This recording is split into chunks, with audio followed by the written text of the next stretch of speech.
Salut à tous et ravi de votre connexion au ministère spirituel chrétien qui vous dévoile les profondeurs énigmatiques Robert Ondoa Outreach Ministries Room.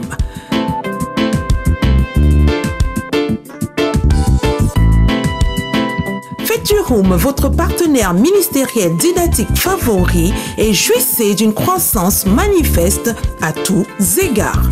À vos marques et top départ en compagnie des prédications exceptionnelles de Bishop Dr. Robert Ondoa.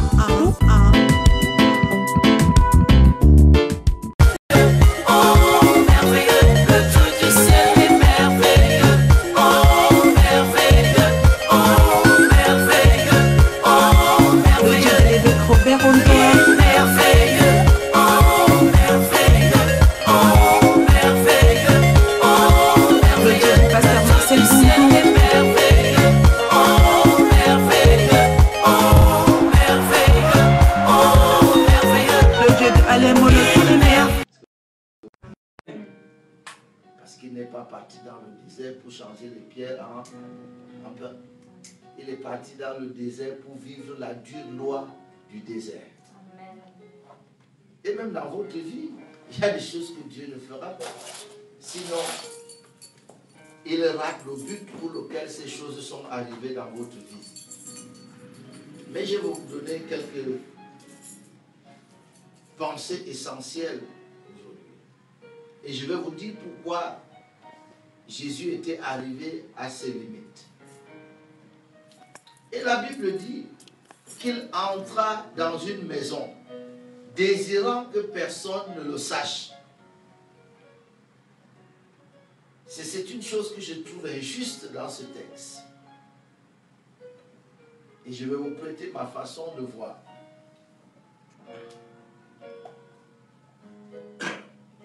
Imaginez ce Jésus. Partout où il est allé, partout, la Bible dit que partout où Jésus allait, il faisait des choses extraordinaires, il faisait des miracles, il guérissait les malades. Et tout d'un coup, il arrive à côté de moi et il ne veut pas qu'on sache qu'il est là. Alors là, je ne suis pas d'accord. Il ne faut pas permettre que Jésus, c'est chez toi qu'il vienne se cacher, alors que partout, il a fait des choses. Quand il arrive chez toi, il veut se cacher. Ah non, dis-lui que tu ne te cacheras pas ici chez moi. Non, ce n'est pas possible.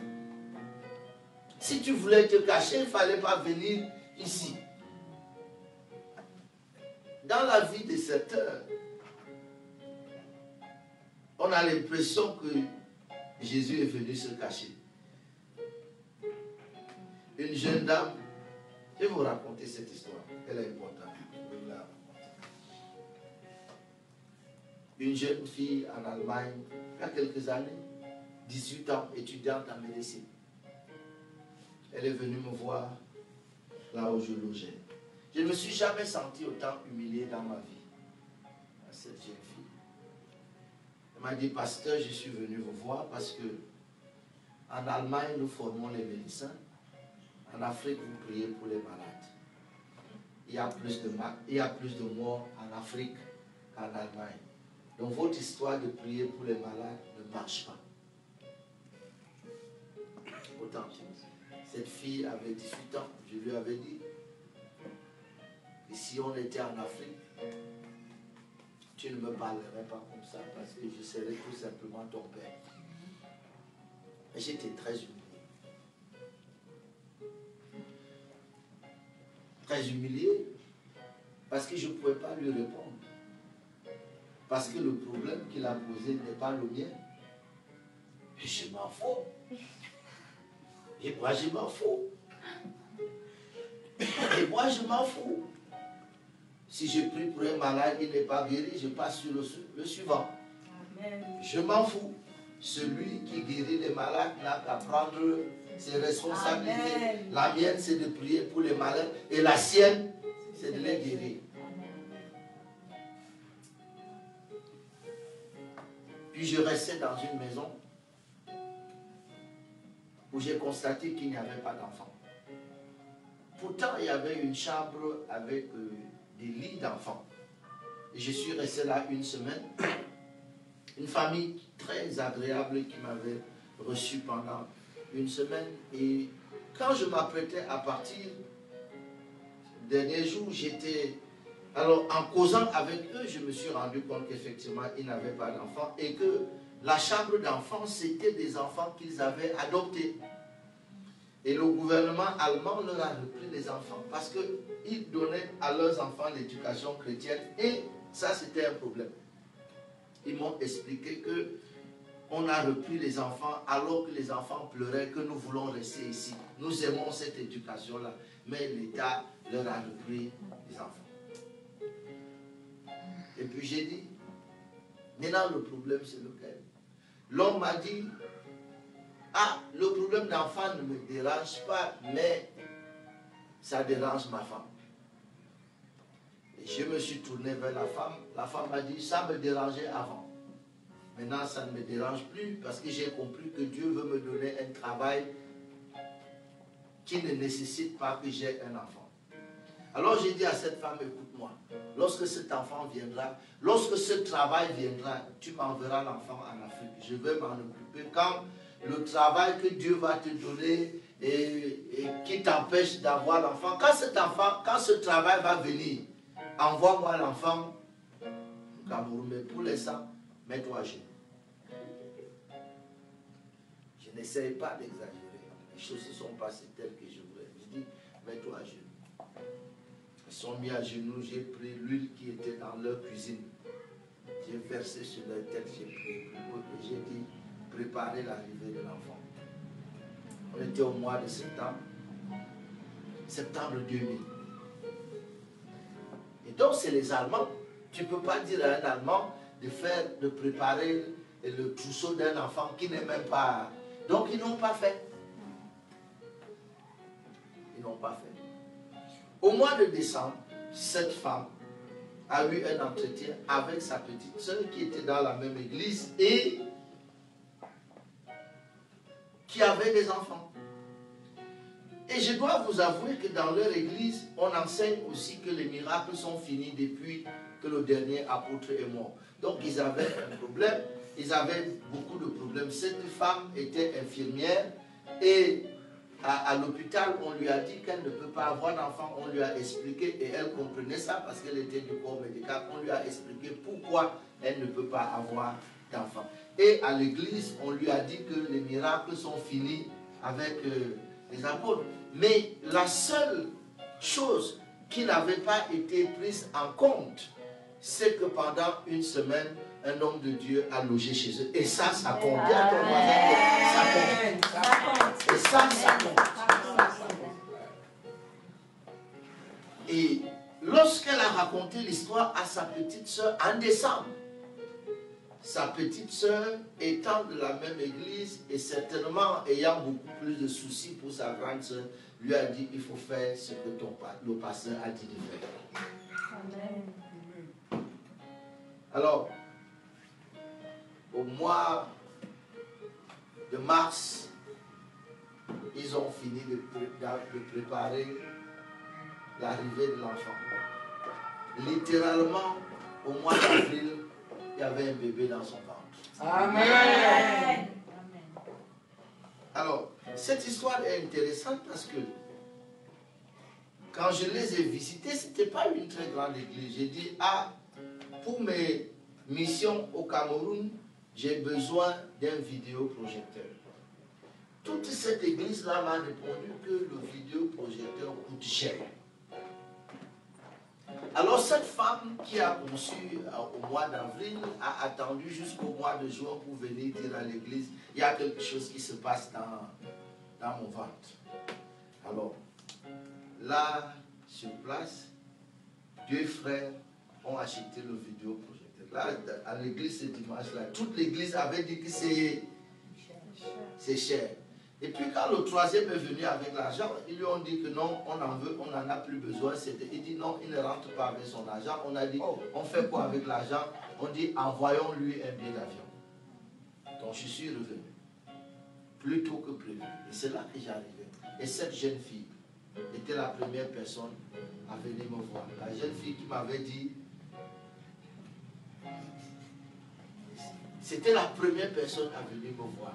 Elle n'arrêtait pas de pleurer, elle n'arrêtait pas de pleurer. Et je lui demande que tu pleures pourquoi? Il dit, je pleure parce que moi, Dieu n'a jamais rien fait dans ma vie.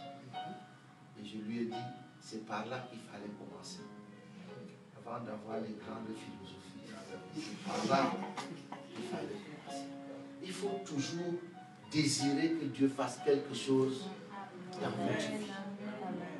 Quel que soit. Mais il faut avoir la soif, il faut avoir un désir ardent que Dieu fasse quelque chose dans votre vie. Vous êtes là? Amen. J'ai l'habitude de dire aux gens, j'ai 6 enfants, 3 garçons et 3 filles. Parce que je n'ai pas appris le planning familial. Pour la simple raison que quand je me mariais, on a dit que ma femme ne peut pas accoucher. Donc qu'est-ce que tu as à foutre avec le planning familial quand tu as une femme qui ne peut pas accoucher? Donc je n'ai pas appris le planning familial. J'ai commencé, quand le premier est venu, je n'étais pas vraiment sûr que c'était mon enfant.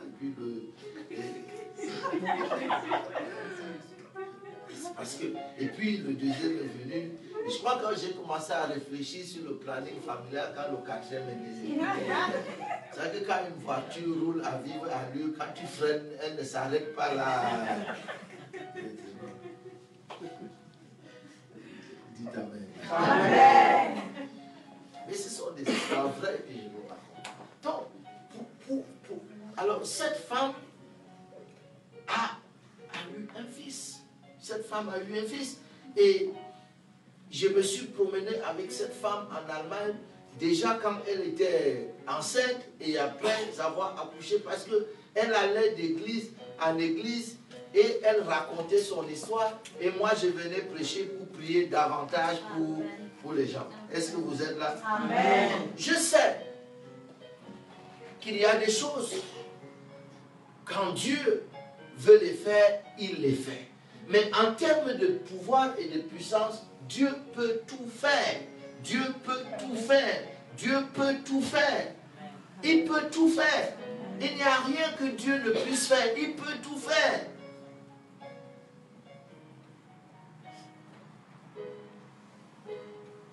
J'ai vu à des réunions des gens qui commençaient la réunion, ils étaient aveugles. Et puis à la fin de la réunion, ils dansaient sans que tu puisses savoir comment c'est arrivé. J'ai vu dans une église, on a clôturé la réunion, il y a un papa qui est venu aveugle. Il nous a embarrassés parce qu'il a refusé de rentrer chez lui. Il a dit qu'il n'est pas né aveugle, il ne rentre pas chez lui. Il ne s'est rien passé. On a prié pour tout, il ne s'est rien passé. Il a dit qu'il ne rentre pas et on devait fermer l'église. Il a dit qu'il ne rentre pas. On a parlementé avec lui et finalement il a décidé de rentrer, mais en disant qu'il laisse son bâton à l'église. Que de toutes les façons, Dieu ne l'a pas créé avec un bâton, il laisse le bâton là à l'église. Ce n'est pas moi qui lui avais enseigné ça, c'est quelque chose qu'il avait au-dedans de lui. Amen. Il dit qu'il ne rentre pas avec le bâton.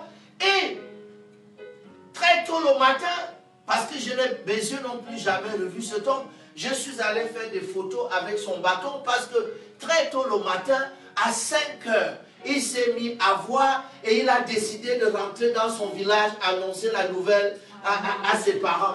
On lui a dit qu'il faut attendre le matin pour voir les passer. Il a dit non, je rentre, je ne l'ai plus jamais vu. Il faut avoir le désir que Dieu fasse quelque chose dans ta vie parce que Dieu peut tout faire. Amen.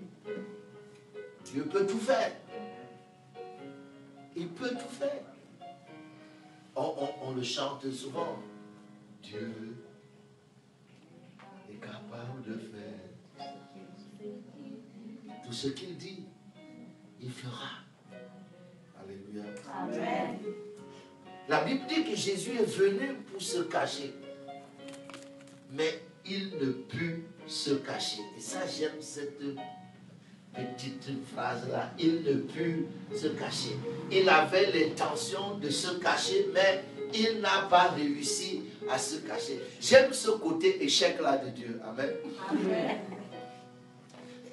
Il voulait se cacher, mais il n'a pas réussi. Je prophétise sur ta vie que Jésus ne réussira pas à se cacher dans ta vie. Il ne réussira pas à se cacher. Je peux vous donner quelques petits conseils. Vous savez, Jésus était dans la barque avec les disciples. Il s'est mis à dormir.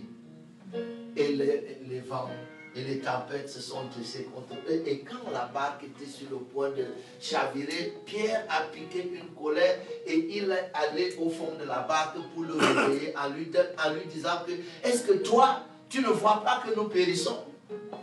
Est-ce que vous savez l'erreur que Pierre et ses compagnons ont commise? C'est ça que je veux vous donner. Mais ne lui dites pas que je vous ai dit ça. Il ne faut pas dire à Jésus que je vous ai dit ça. Ça reste entre nous. Ça reste entre nous, n'est-ce pas? Oh. Chut. Si vous entrez dans la barque avec lui, confisquez le coussin.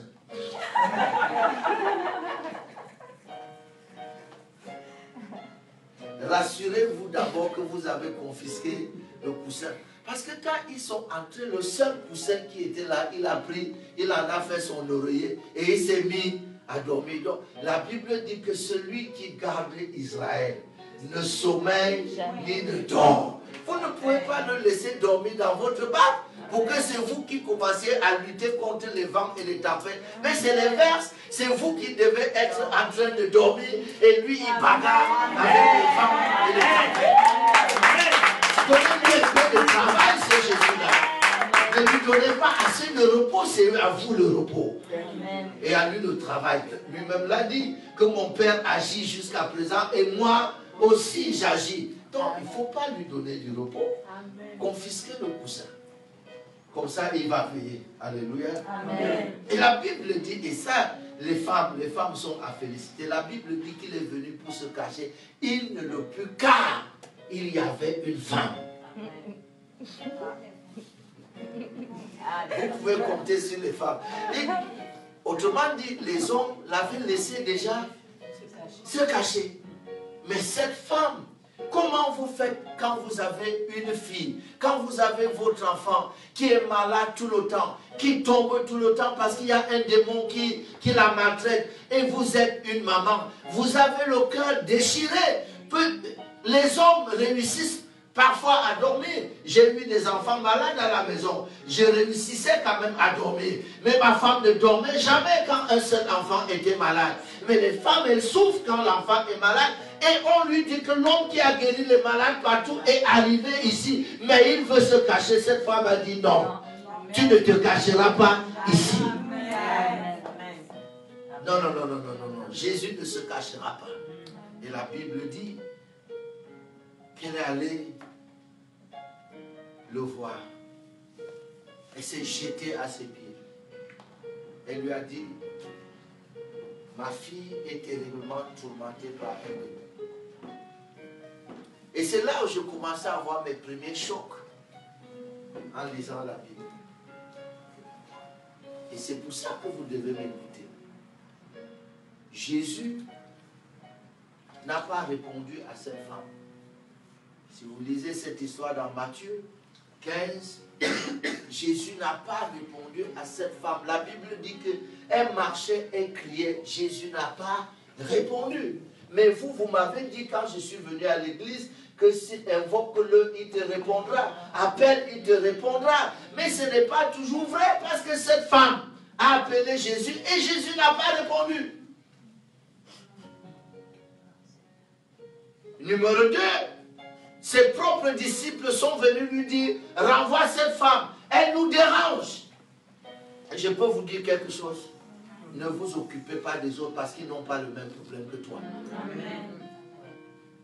Vous savez, j'aime l'expression qu'on dit souvent, on n'est pas venus ensemble.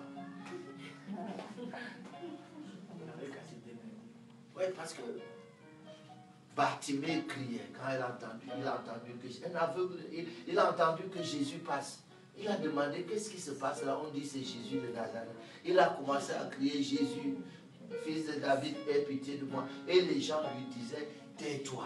Mais eux, ils ne sont pas aveugles. C'est bien facile pour eux de dire tais-toi. Parce que ce n'est pas eux qui sont aveugles. Il faut bien savoir que dans cette vie, quand vous avez un problème, vous êtes seul. D'autres peuvent vous accompagner, mais il y aura toujours des limites.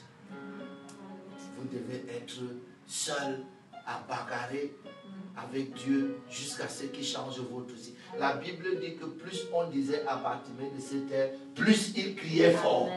Amen. Et finalement, Jésus a dit, qu'est-ce qui se passe là-bas? On dit que c'est un aveugle qui crie. Jésus a arrêté le cortège. Il a dit, appelez-le-moi. On lui a dit, il t'appelle. La Bible dit qu'il a pris son manteau.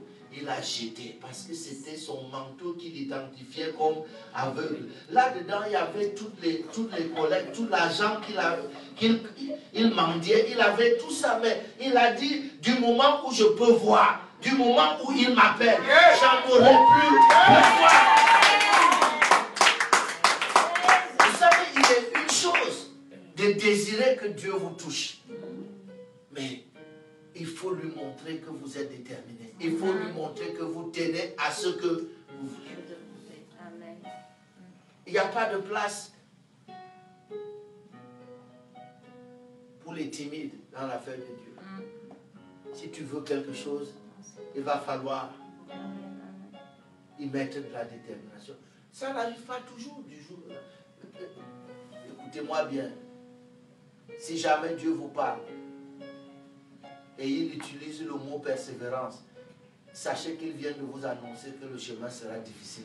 Parce qu'on ne persévère jamais là où c'est facile. Si Dieu vous dit persévérer, il vient de vous annoncer que ça sera difficile. Et sur ce chemin-ci, il nous a dit, c'est lui qui persévérera jusqu'à la fin. Donc il nous a annoncé que rien ne sera facile. Ça sera dur jusqu'à la fin. Le christianisme n'a jamais été une garantie d'une vie sans problème. Si on vous a dit ça, on vous a trompé. L'auteur de cette affaire ne nous a jamais caché. Il a dit, vous aurez des tribulations. La seule chose qu'il a dit, c'est la victoire. Amen. Et je n'arrêterai pas avant d'atteindre la fin. Amen. Alléluia. Amen. Vous êtes là? Amen. Cette femme, Jésus n'a pas repris ses disciples. Jésus avait l'habitude de reprendre ses disciples pour toute bêtise qu'ils disaient. Ils ont dit, renvoie cette femme. Jésus n'a même pas reproché ses disciples. Donc il a accepté. Mais la femme a insisté. Et là, pour vous parler de la notion de limite, là Jésus a dit à cette femme, Madame, je vais vous dire la vérité. Je n'ai pas été envoyé vers les gens comme vous. Je n'arrive pas à imaginer que les paroles là sont sorties de la bouche de Jésus. Il lui a dit, je n'ai pas été envoyé vers des gens comme vous. Quel est le péché de cette femme? Le péché de cette femme, c'est seulement qu'elle n'est pas née juive. Quel est votre péché? Vous n'avez rien fait, c'est seulement que vous êtes né là où vous êtes né. Pourquoi les gens meurent chaque jour au large des côtes? Pourquoi les gens meurent?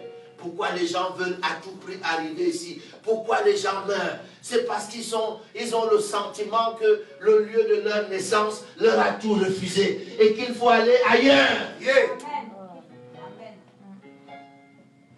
Quelquefois, ce n'est pas faux.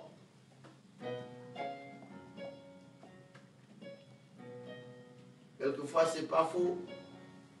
Je me suis réveillé l'autre jour avec tellement de douleur au cœur.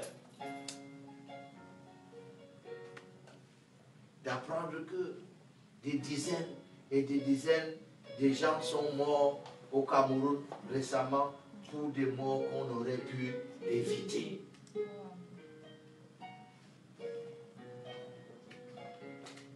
Comment vous pouvez prendre la responsabilité d'attacher à un train qui a l'habitude de prendre 9 wagons et vous lui ajoutez 8 wagons.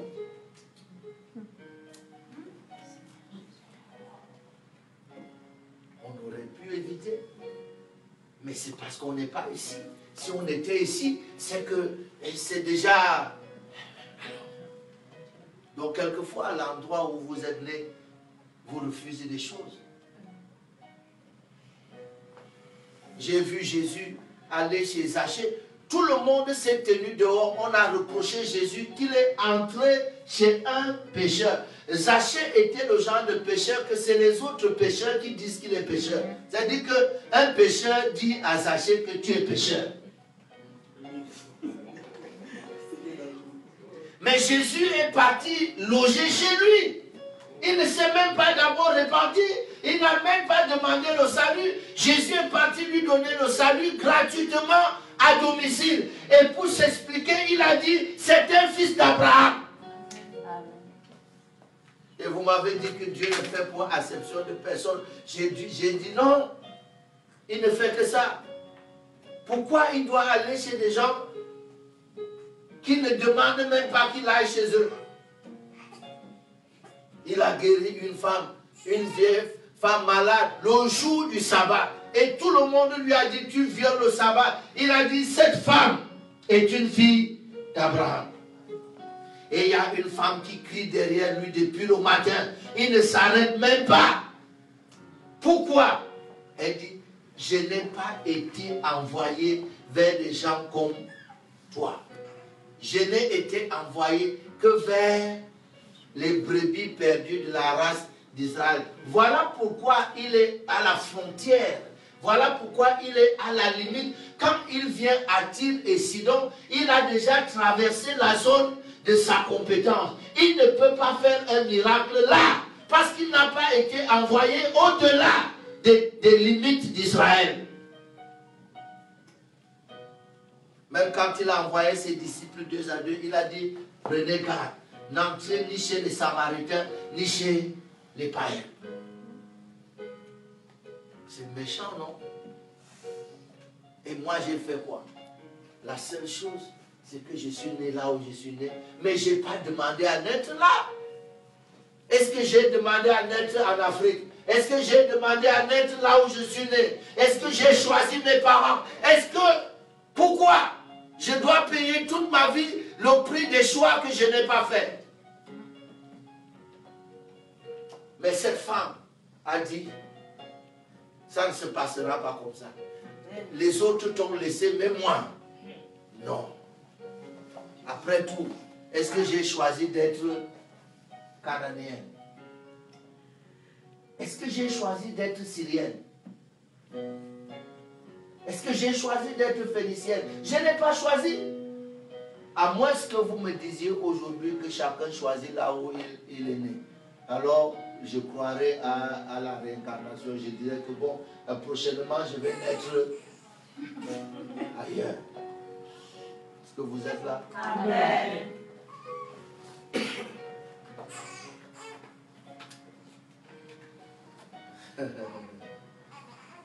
Elle a tellement insisté. Et là, je suis choqué, je suis scandalisé par ce qui va sortir. La Bible dit que Jésus, de sa bouche n'est jamais sorti une fraude. Et je crois à ça. Sauf que je lis dans ce texte que Jésus a dit à cette femme, Madame, je ne peux pas prendre la nourriture des enfants et donner aux petits chiens. Vous-même, si quelqu'un vous disait ça en route, oh. Si quelqu'un vous disait ça en route,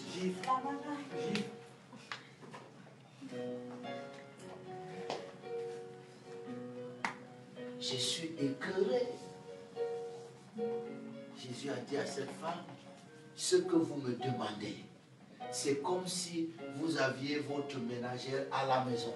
Et vous revenez à midi, vous trouvez qu'elle a pris la nourriture de vos enfants et elle a donné aux chiens. Je ne peux pas faire ça.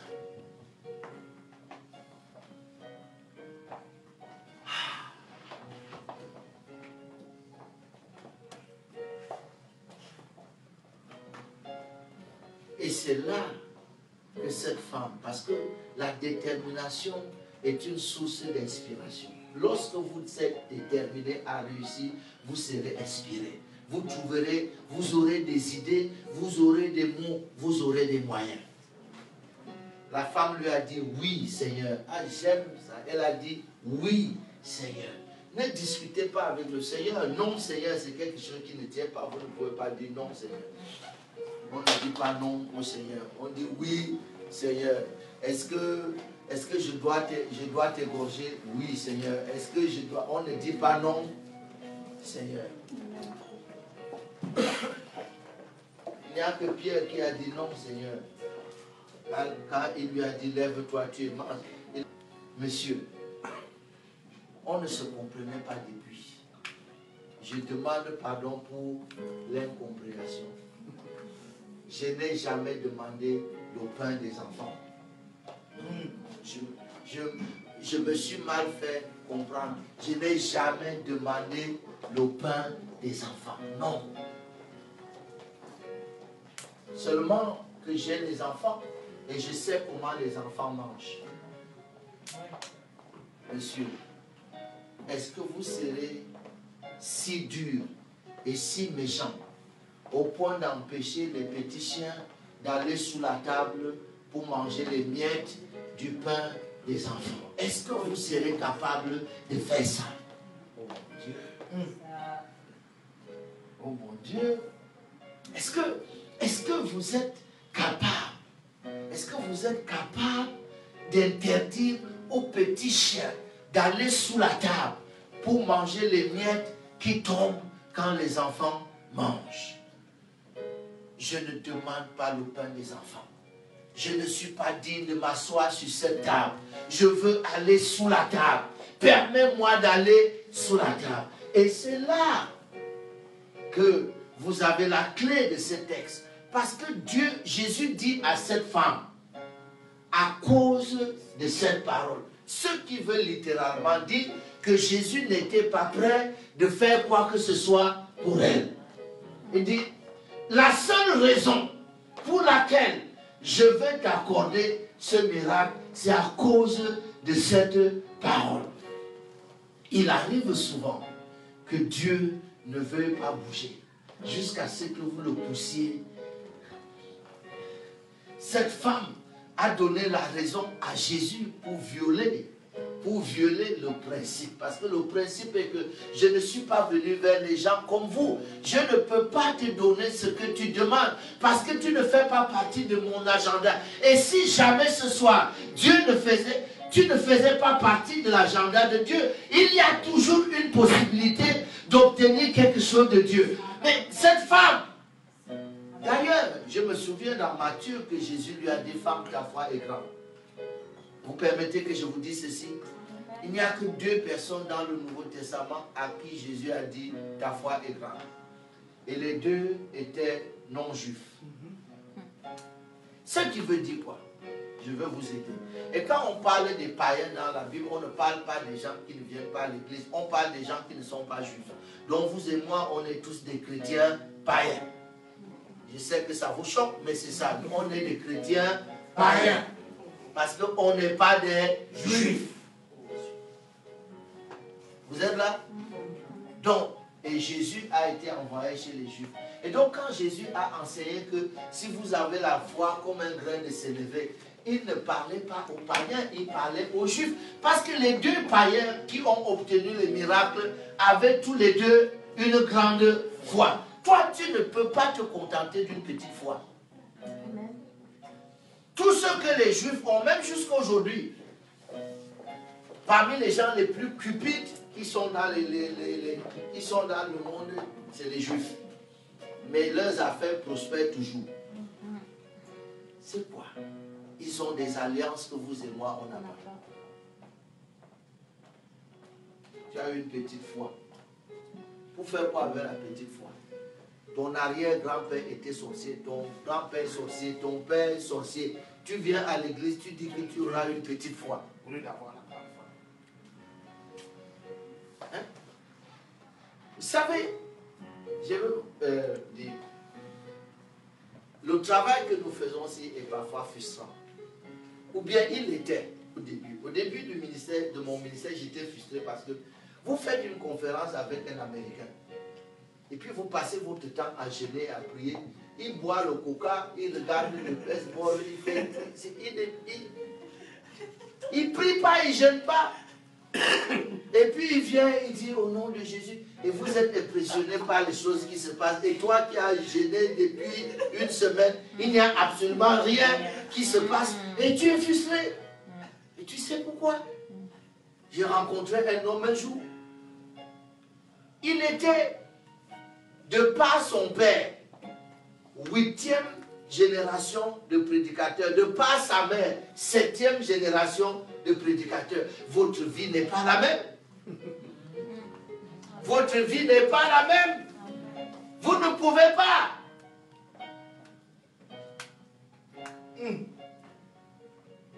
Il n'a même pas besoin de jeûner. Ça fait depuis que son arrière-grand-mère jeûne et prie, et la grand-mère, ainsi de suite. Toi qui as prié pour toi avant. Hein? Oh! Toi qui as prié pour toi avant. Seigneur. On dit qu'on va aller te bénir à la tombe de ton grand-père. On a jeté un cadavre à la tombe d'Élisée. Le cadavre est ressuscité. Tu sais pourquoi? Parce que de son vivant, Élisée ressuscitait les morts. Ton grand-père n'a jamais béni quelqu'un de toute sa vie. C'était un sorcier. Et c'est quand il meurt, on dit qu'on va aller te bénir à sa tombe. La bénédiction la sortira d'où?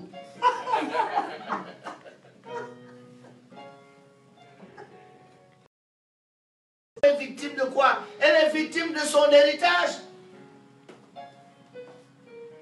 Ses parents n'avaient aucune alliance avec Dieu. Donc si jamais dans sa famille, une alliance doit se faire avec Dieu, elle se fera avec elle. Elle commencera avec elle. Si quelque chose doit se passer dans ta famille, ça commencera avec toi.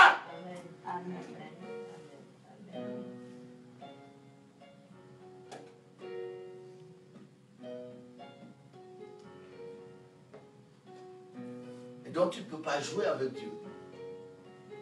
Tu ne peux pas. Tu sors d'une longue lignée de malédiction, malédiction, malédiction, malédiction.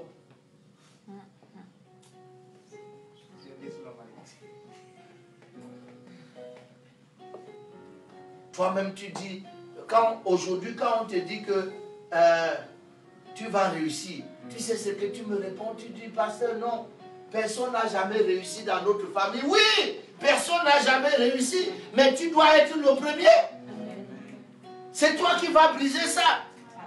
Parce que cette femme a décidé qu'il va se passer quelque chose dans leur famille. Elle a dit à Jésus, je ne te laisse pas. Même si tu n'es pas venu pour les gens comme nous, ça va commencer aujourd'hui. Jésus lui a dit, à cause de cette parole. Pour cette femme, c'était une parole. Quelquefois, pour toi, ça va être un acte que tu vas poser. Il y a des gens qui ont changé le cours de leur histoire et de leur famille en posant un seul acte. Vous croyez que quoi? Abraham était un adorateur d'idoles comme ses parents. À 75 ans, Abraham adorait toujours les idoles. Et Dieu a commencé avec lui, oubliant tout ce qui s'est passé. Vous savez que quand Dieu a dit à Abraham d'aller sacrifier ce qui n'était pas à sa première expérience, il a montré qu'il n'était pas nouveau, c'était pas un novice. Il faisait quoi pendant 75 ans?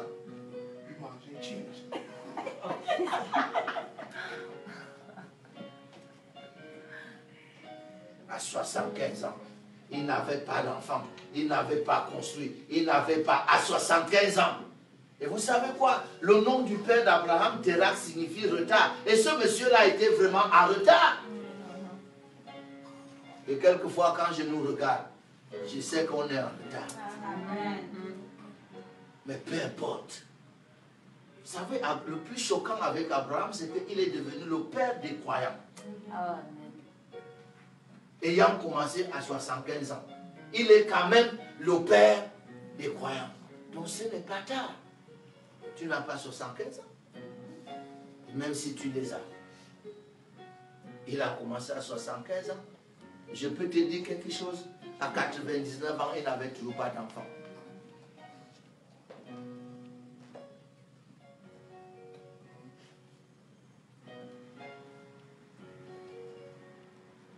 La foi.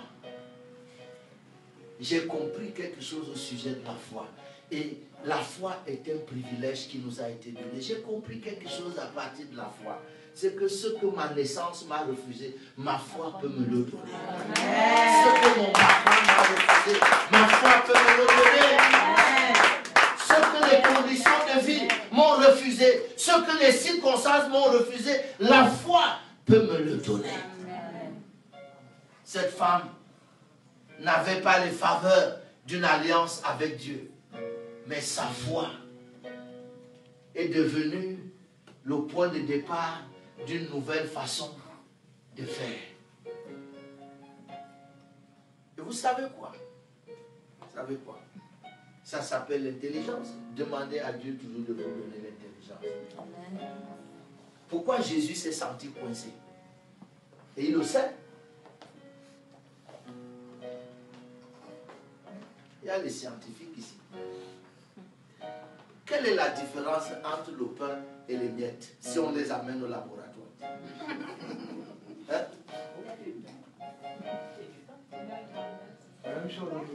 C'est la même chose au niveau chimique. Donc peu importe que ce soit, la seule chose qui diffère, c'est la quantité.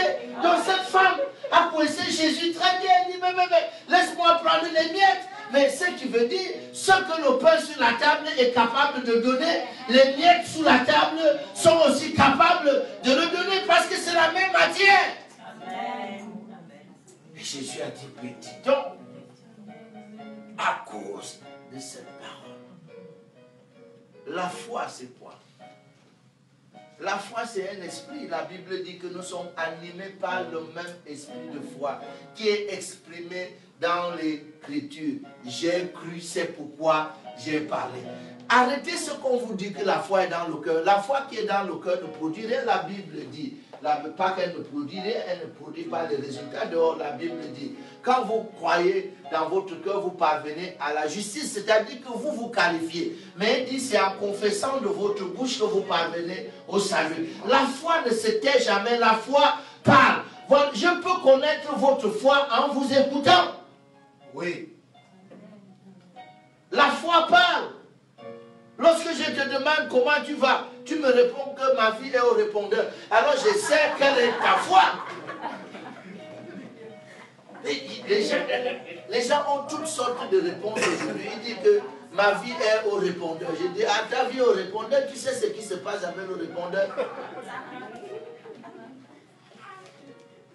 En un mot comme ça, il veut te décrire le désespoir dans lequel il est. Mais non, la foi ne dit pas ça. La foi, c'est toute une autre chose. Il y a cette femme qui a laissé son fils mort. Parce que lorsque l'enfant a eu les maux de tête au champ qui était avec son père, comme d'habitude, le père a ramassé l'enfant, est venu au village, déposé sur les cuisses de la maman, dit l'enfant est malade. Il est rentré. Et l'enfant est mort sur les cuisses de sa mère. Il a pris l'enfant. Elle a pris l'enfant. Elle est partie déposer sur le lit qu'elle avait fait à l'homme de Dieu. Elle a fermé la chambre. Elle est partie. Son mari lui demande, tu pars chercher quoi? Elle répond à son mari, tout va bien. C'est écrit dans votre livre. Elle n'a jamais dit à son mari que l'enfant est mort. Elle arrive chez le prophète. Le prophète lui demande que c'est comment. Elle dit, tout va bien. Sauf que tu vas venir avec moi à la maison.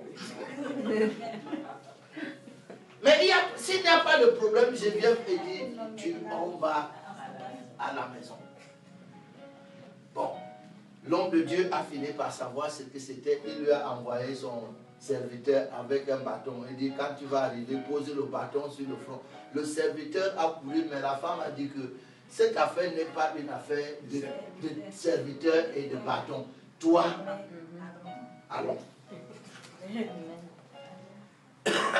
Quand ils sont venus, elle a ouvert la porte.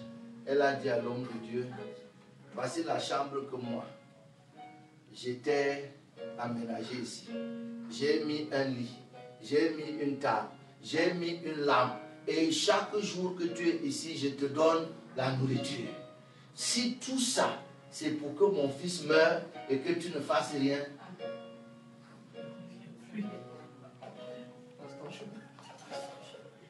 à la fin de la journée, le prophète, qu'il ait voulu ou pas, était contraint de ressusciter.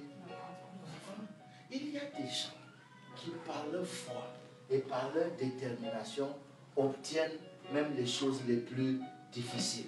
La foi n'est pas pour les paresseux.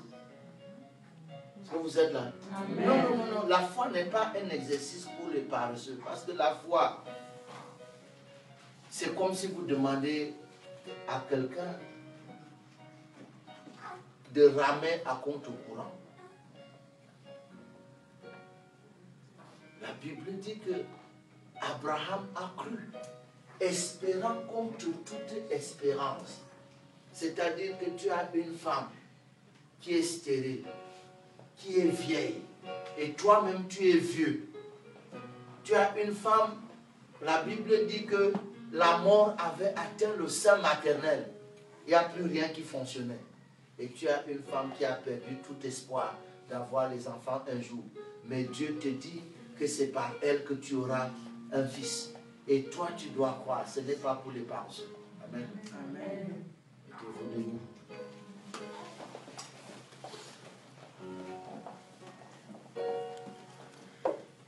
Je veux que vous sachiez ce soir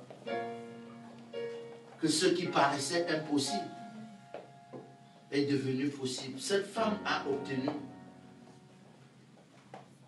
ce qu'elle demandait parce qu'elle a cru. Oui. Est-ce qu'on peut chanter Dieu quand même? Et chante ce chant-là vraiment en esprit.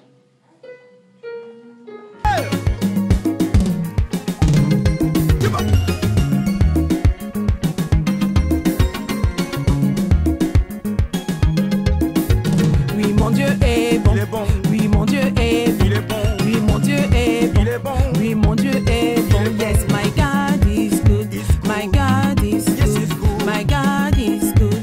My God is good. Yes, he is.